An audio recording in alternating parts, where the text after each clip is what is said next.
God, I know you're always near. So even in the dark, I will not fear. I know the storms will come. I know I'm not alone. You are my strength, so I will say, you make me brave, you give me courage. I won't be afraid, I won't even worry, 'cause you've got the whole world in your hands. You fight for me, you help me stand. You make me brave, you give me courage.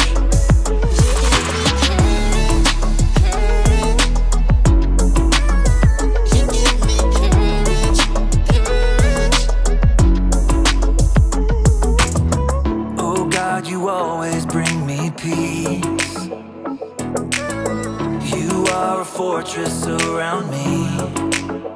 Even when my heart breaks, even when there is pain, you will be my strength, so I will say, you make me brave, you give me courage. I won't be afraid, I won't even worry, 'cause you've got the whole world in your hands. You fight for me, you help me stand. You make me brave, you give me courage.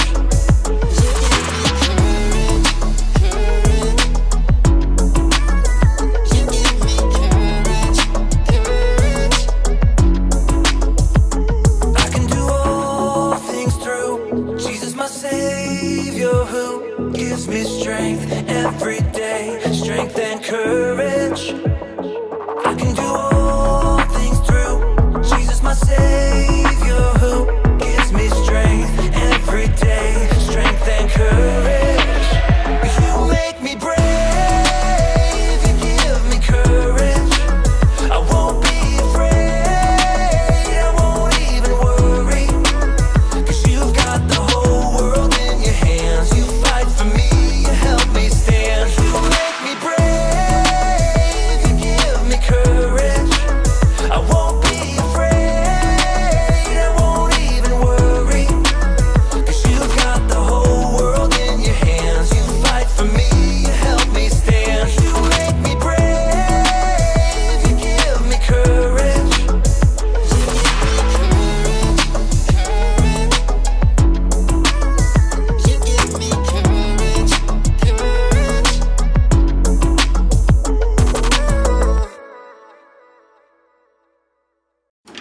Welcome to Story Lab.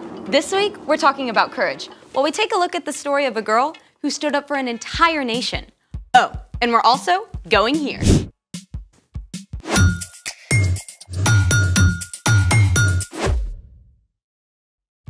Hey, I'm Skylar. And I'm Sebastian. We're talking about courage. That's being brave enough to do what you should do, even when you're afraid. We all have to be brave sometimes, but some people have to be brave every day for their job. People like bomb diffusers who have to take apart a bomb so it can't explode. Or think of those ginormous skyscrapers full of tall glass windows. Someone has to clean all those windows hundreds of feet up. Or pilots who test super fast new aircrafts to make sure they're safe. These men and women prepare themselves to do hard things over and over. God must give them like an extra dose of courage for breakfast every day. Can I get a sausage, egg, biscuit, and a mocha latte with 2 pumps of courage, please? I don't think it works that way. We should ask someone. We're about to. Our guest today has faced some of the scariest situations you can imagine. Brain surgery, algebra 3, calculus. How about a burning building? Wait, we get to talk to a real firefighter? Absolutely. His name is Trey, and he spent 10 years working as a firefighter. And I'm gonna zip it so we can get to the real deal. Hey everyone! Hi Trey, we're so excited to talk with you. Yeah, I'm like trying not to fanboy right now. Same. So, did you always want to be a firefighter? Actually, no. I had just finished school and a family friend had invited me to come check it out, and so I thought, well, while I'm trying to figure out what I'm gonna do with my life, I might as well give it a shot. So this is actually me right here. So, you thought you would just do this for a little while? Yeah, I thought I'd do it until I figured out what I really wanted to do in life, and then I really loved it. I loved that it gave me purpose, and I learned that I could do hard things. What was your job like? Well, basically, you train to respond to a lot of different emergencies. Obviously, there were fires, but we responded to medical calls. We responded to cats inside trees. Really, a lot of different things that we would have to respond to at any given time. Were you scared the first time you got called to a fire? Yeah. Anybody who would tell you they're not is probably lying to you, but we don't do anything in the fire department without learning how to control your emotions first. Wait, so you trained to be brave? Yeah, you could say that. We did lots of physical training to make sure we stayed strong, but we also did lots of drills. Drills on top of drills on top of drills to make sure that we were ready for anything we might face. Okay, so you get a call. What happens? Well, you really only get a little bit of information to start. So what do you do? So you jump on the truck and you start on your way, and you're constantly getting more information as you go. And then when you get on scene, you're constantly getting more information and you're seeing what's happening in front of you. You really have to learn how to be flexible because things are constantly changing. As a matter of fact, a lot of people don't know this. Fire doubles in size every 30 seconds. Wait, say that again? Fire doubles in size every 30 seconds.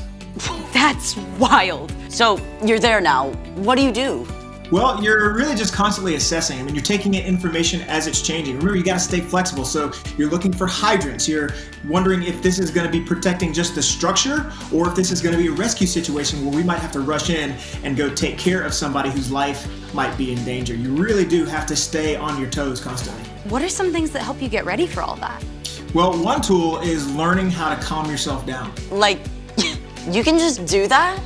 Absolutely. I learned how to keep myself calm by controlling my breathing so that you can keep yourself focused and keep your mind clear. Even in a burning building? Especially inside a burning building. What's the scariest situation you faced on the job? Wow, that's a great question. I had lots of scary moments, but I think one that comes to mind is my crew and I arrived on the scene to a smaller house that had a lot of heavy fire and smoke showing from the right side of the house. And so in order to put out a fire, you have to get to the seat of the fire, which is where the fire originated. And when we went inside, we went up the stairs. There was one crew ahead of us, and we had a really hard time getting to the seat of the fire because it continued to be hotter and hotter and hotter. It's one of the hottest fires I've ever been in my life. But one of the things you want to avoid in a fire situation is if you take too long, because remember, fire doubles in size every 30 seconds. If you take too long, everything can ignite in the room at one time, and that's called a flashover. And that's not a situation that you or I or anybody would ever want to be in. So I remember in that moment, the longer it was taking us to get to the seat of the fire, and as it's getting hotter and hotter, I started looking around for an exit. It's one of the things that they teach you is always have a way out. And so because how scared I was, I could turn over the corner and see the light coming through the front windows. There's heavy smoke. It's not like it's in the movies. You really can't see anything in front of your face. You just have to look for light. And I knew if I needed to, if we had a flashover situation, I could dive out the window to safety and always have a way to get out. Wow, Trey, that is incredible. Thank you, Trey. It's been amazing. Absolutely. Thank you guys for having me. Wow. Trey had to dive into some pretty scary situations. Speaking of scary things, wait until you hear the story before the story.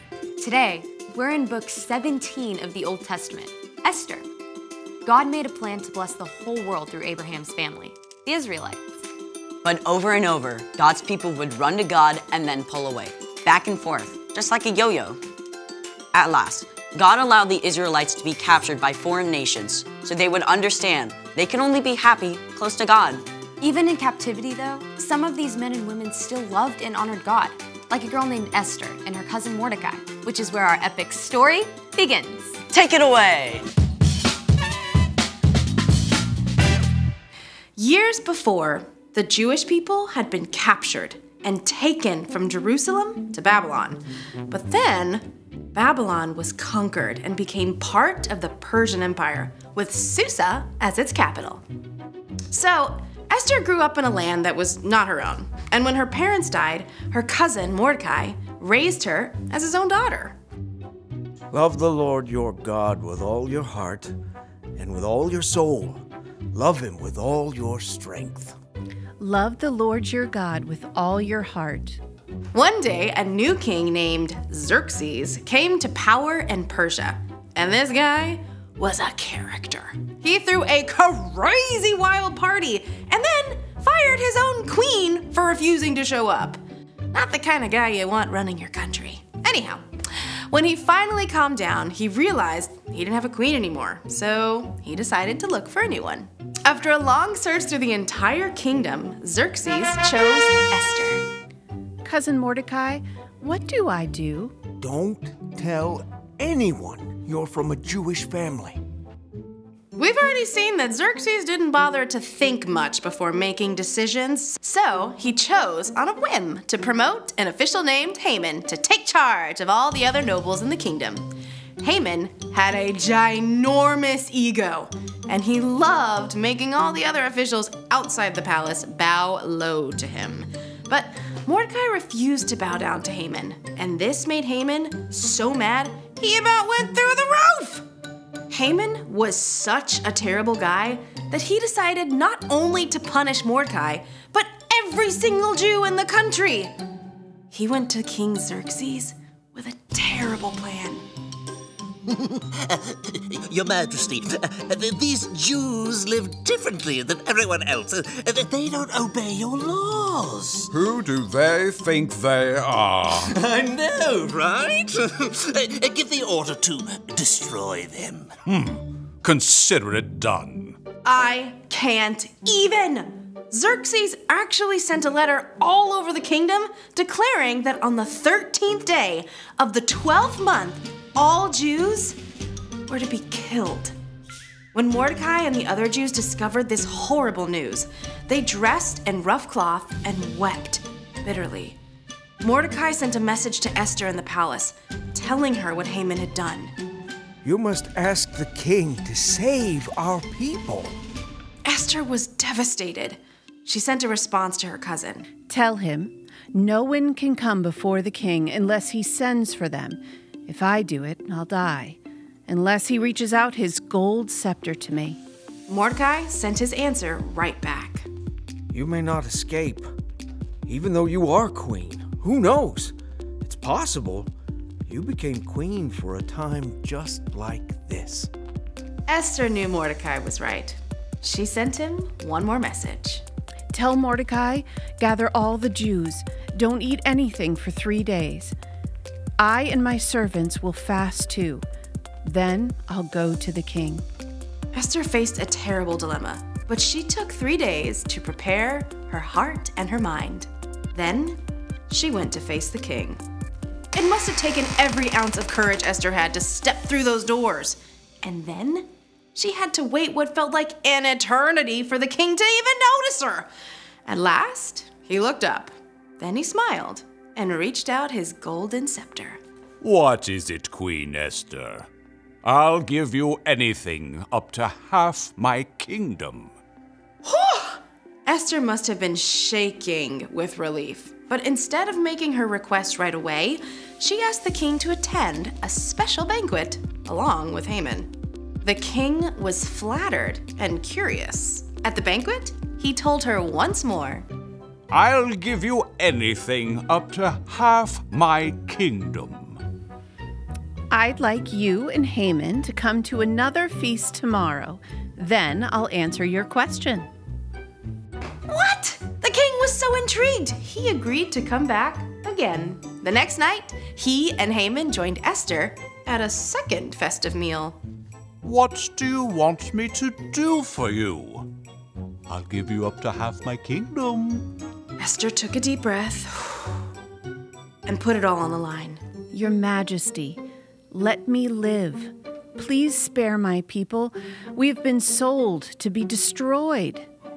Who is the man who has dared to do such a thing? Haman is the one.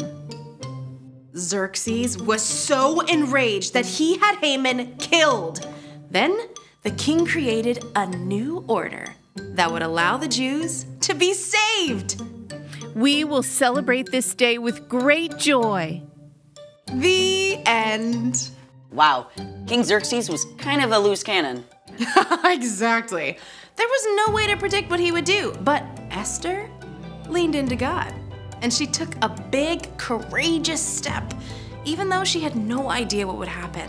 So, what's our part in the story? Well, there might be a mean kid at school, Someone who's always shoving smaller kids around or making fun of people? Yeah, and everyone's afraid to stand up to them. You can ask God for courage to be the one to face the bully and tell them, stop it.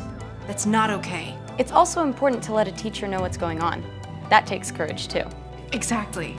Or maybe you're selling cookies for a fundraiser and you need to ask a neighbor you don't know to buy some. It might feel pretty scary to knock on their door, but you can ask God for courage for that too. It's true. God never asks us to face tough situations on our own. That's one of the reasons God gave us Jesus. When we believe that Jesus is God's Son and choose to follow him, we have the power of God's Holy Spirit living in us. We can be ready for anything that happens. And that is super awesome to remember. So true. All right, I'll see you guys next time. Bye, Erica. So here's the thing. You can do what you should, even when you don't know what will happen. You think I could be a firefighter like Trey? Absolutely. Now, where do we keep the hoses?